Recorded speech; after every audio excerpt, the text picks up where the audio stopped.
Thursday. Welcome to the Sigourney Library with Miss Amanda on Steve Shetler Media. Hope you guys all had a wonderful Thanksgiving and ate too much food and played too many games with your family and got too many hugs. But we are in winter time. It has snowed outside. Who's excited? Who's not? I'm kind of in the middle. I love playing in the snow with my daughter. We went out the other day and made snow angels and played in the snow, but man, it has been cold outside. But we're going to kick it off with a recap of our trivia question last week. So last week we were talking about Thanksgiving, and my question was, what is the oldest float in the Macy's Day Parade? So if you missed that one, the oldest float is actually Tom Turkey. It has gone through 3 different makeovers over the years, but it's been in the parade since 1973. Long time to be in a parade. They've also added some new ones I saw when we were watching it. So, of course, my daughter pointed out Chase from the Paw Patrol, and the Elf on the Shelf was there, and of course she loved to see Santa. But my question this week is about the Elf on the Shelf. So I don't know how many of you guys actually do Elf on the Shelf.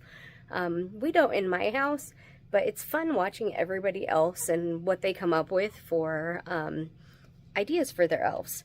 So my question this week is, what is the #1 rule for families with an elf on the shelf? So these elves are known as scout elves. So they are the elves from Santa's workshop that go out and scout.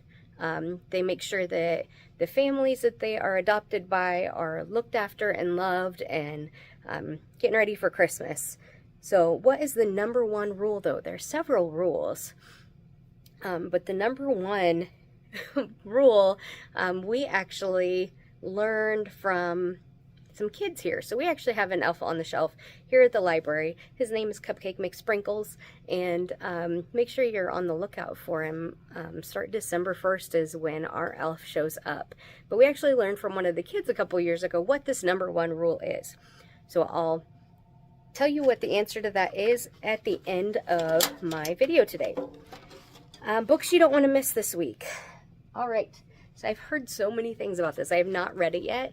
Remarkably Bright Creatures. It was actually a book from Jenna's book club, and I think she's on Good Morning America. But it was featured on TV, and several people have read this and told me how wonderful it is. It sounded silly to me at first, but I might have to give it a try. So here's just a little recap of it. Remarkably Bright Creatures by Shelby Van Pelt.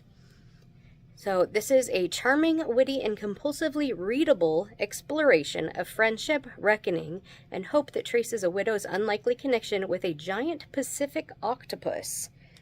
So Shelby Van Pelt's debut novel is a gentle reminder that sometimes taking a hard look at the past can help uncover a future that once felt impossible.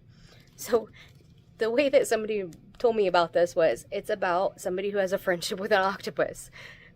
Okay, now that I have read like a little bit more about it, it sounds a little more interesting to me, but so many people have said this is just a fantastic read.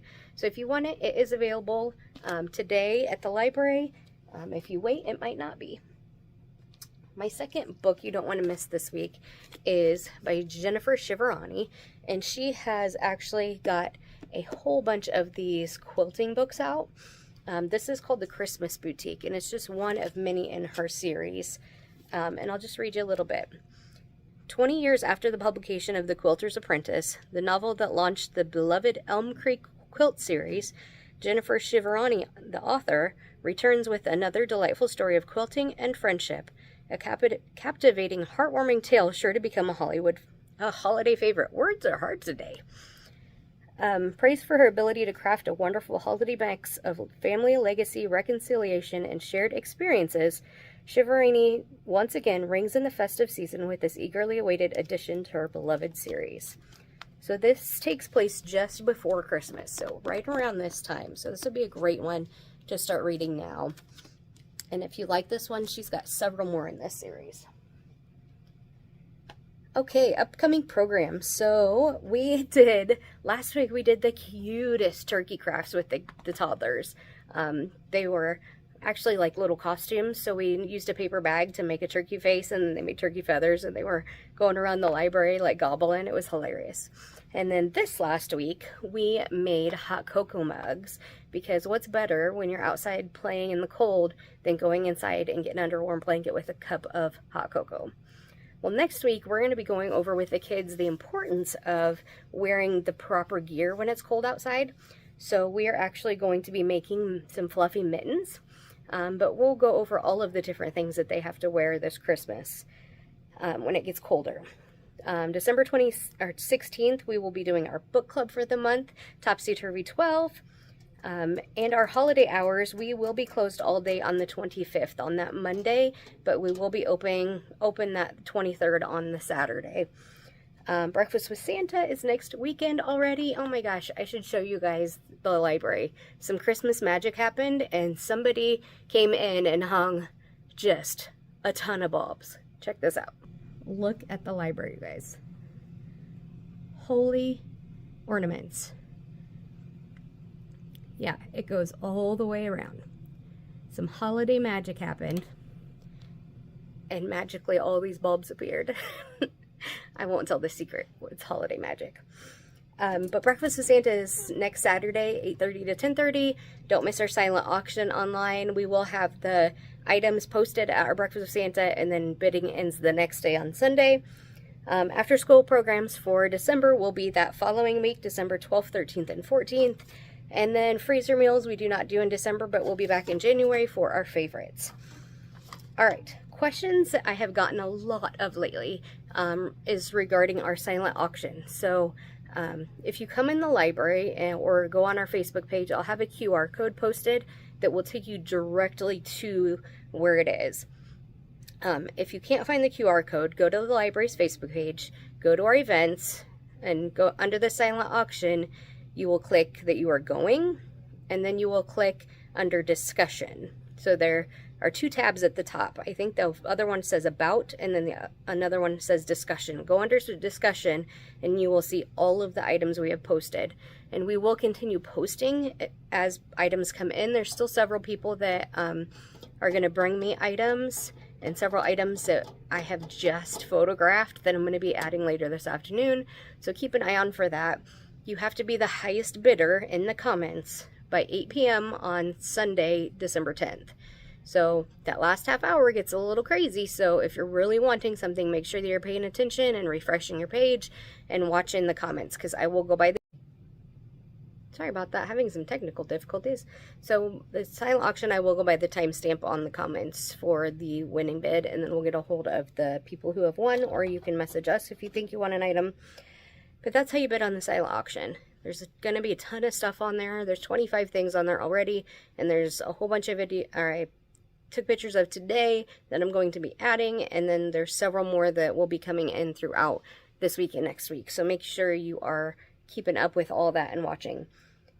So our trivia question for the week was, what is the #1 rule for families with an elf on the shelf? So before I tell you the answer, there are more than 13 million elves that have been adopted throughout the world. 13 million. That's crazy. And that's not just in the U.S. That's everywhere else in the world as well. But this year's top 5 most popular elf names, these are some pretty good ones. I like them. So, in no particular order, the top 5 names are Buddy, Jingles, Snowflake, Elfie, and Sparkles. I like it. But the #1 rule for families with an elf on the shelf is that you do not touch the elf. Like I said, we learned this from a kid. A few years ago, our elf kind of shifted a little bit, so we were going to set it back up, and the kids about had a meltdown because we almost touched it. So do not touch your elf, or they will lose all of their Christmas magic. #1 rule. So if you have an elf on the shelf, make sure you follow that rule, or the kids will call you out. That's all I have for this week, and hopefully I will see some people at Breakfast with Santa. If not, I will see you guys next week before Breakfast with Santa, and I'll kind of show you around all the stuff that we have going on. Have a great week.